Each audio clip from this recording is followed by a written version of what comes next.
Right now, the most important thing is to reduce tensions. America's former top diplomat on North Korea says while he didn't expect it, he doesn't think there is anything wrong with President Trump sitting down with Kim Jong Un. I would have loved to bring this deal forward, and this is a great outcome. Joe Yoon said he's not surprised Trump agreed to the meeting, but says National Security Advisor H.R. McMaster pushed a different strategy. So why has it taken a whole year for this invite to come? I think that's a good question. I think one reason is really we could never get all of the administration together on our side. And on their side, let's not forget, Elise, they have been relentless in testing missiles, nuclear devices. So this is not easy. It's a complicated problem, but I know we're getting a great start if we start off with a summit. When you say that you couldn't get all the administration on the same side, do you mean that some were more favoring military action?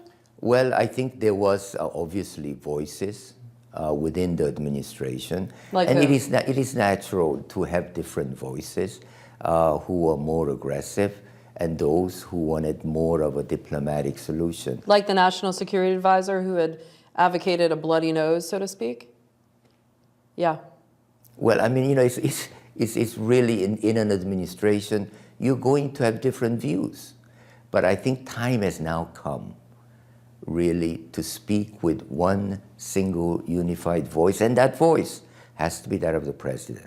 Yoon, who has decades of experience working on North Korea, dismissed critics who worry by meeting with Kim Jong Un, Trump will only give Kim what he wants, legitimacy on the world stage. I don't think there is anything wrong in acknowledging that he's a leader of North Korea who has nuclear weapons. Do you think that the president is going to get played by Kim Jong Un in this meeting and agree to things that the U.S. should not? I don't think so, really not at all. We know that the president likes to make his own decisions at the spur of a moment. Are you afraid that the North Korean leader will pull him into something that he's not ready for? I don't think so. I think the goals are obvious. And homework, I know there are a ton of homework getting done as we speak.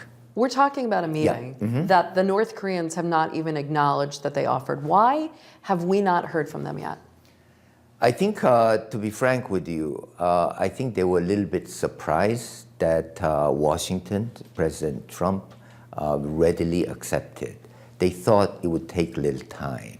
So they were not completely prepared. So I think they're preparing at the moment. Scrambling. Scrambling, you might say, on how best to respond.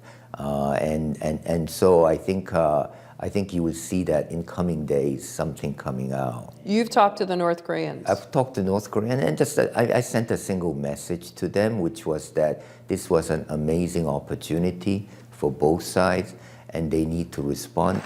But he warns that if the meeting between Trump and Kim doesn't go well, it will increase tensions, and we're back to where we were, say, in December, or even worse. As Yoon looks back on his time at the State Department, the retired diplomat may not be able to resist a return to the action. There has to be a little bit of regret. What if the president said, Joe, I need you to come back for this? Would you do it?